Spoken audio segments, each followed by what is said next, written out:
నిద్రలేని రాత్రులు పరిచయం చేసిందని చెప్పాలి. సంధ్య థియేటర్ తొక్కిసలాట ఘటనలో రోజులు గడుస్తున్న కొద్దీ విషయం మరింత తీవ్రం అవుతుంది. ఏకంగా అల్లు అర్జున్ కి తెలంగాణ ప్రభుత్వానికి మధ్య జరుగుతున్న వివాదం తరహాలో ఈ వ్యవహారం మలుపు తీసుకుంది. డిసెంబర్ 13న అల్లు అర్జున్ అరెస్ట్ కావడంతో సంధ్య థియేటర్ తొక్కిసలాట ఘటనలో అతిపెద్ద సంచలనం జరిగింది. అరెస్ట్ అయిన వెంటనే తెలంగాణ ప్రభుత్వం మీద రాజకీయ విమర్శలు మొదలయ్యాయి. డిసెంబర్ 13 సాయంత్రమే అల్లు అర్జున్ కి బెయిల్ వచ్చినా కూడా బెయిల్ పేపర్ సరైన సమయానికి రాలేదు అని అల్లు అర్జున్ ని ఒక రాత్రంతా జైల్లో ఉంచారు. ఇక తర్వాత రోజు ఉదయం డిసెంబర్ 14న జైలు నుంచి విడుదలైన తర్వాత సినీ ప్రముఖులు ఒక్కొక్కరిగా అల్లు అర్జున్ ఇంటికి క్యూ కట్టారు.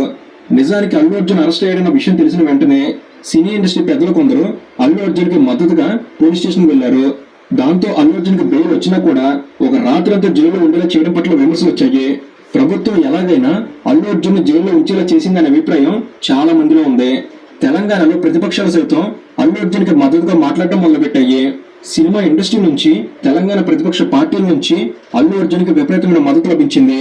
దాంతో ఈ విషయంలో ప్రభుత్వం మరణించిన రేవతి కుటుంబానికి హాస్పిటల్లో ప్రాణాపాయ స్థితిలో ఉన్న శ్రీతేజకు మద్దతుగా ఉండే ప్రయత్నం చేసింది.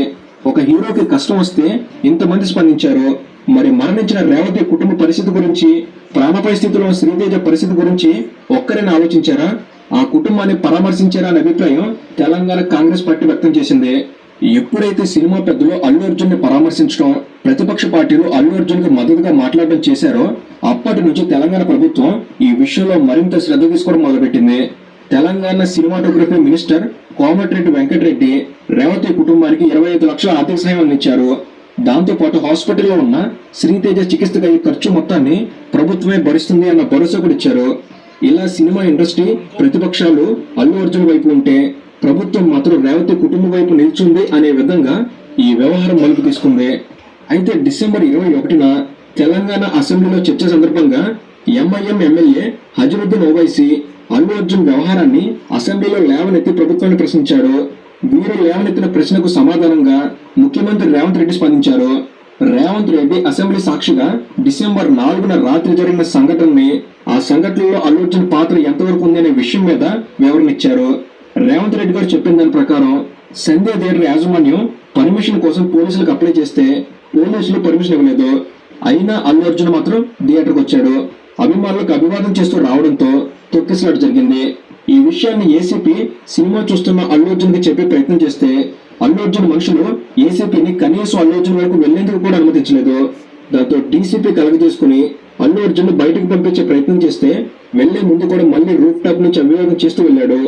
ఇలా అల్లు అర్జున్ బాధితారహితంగా ప్రవర్తించడం వల్లే ఆ సంఘటన జరిగింది అని సీఎం రేవంత్ రెడ్డి చెప్పారు. వీటితో పాటు అల్లు అర్జున్ కు మద్దతుగా ఉన్న సినిమా ఇండస్ట్రీని ప్రతిపక్షాలు కూడా ఉద్దేశించి మాట్లాడారు. తాను ముఖ్యమంత్రిగా ఉన్నంతకాలం తెలంగాణలో టికెట్ ధరల పెంపు, బెనిఫిట్ షోలు ఉండవు అని ముఖ్యమంత్రి స్పష్టం చేశారు.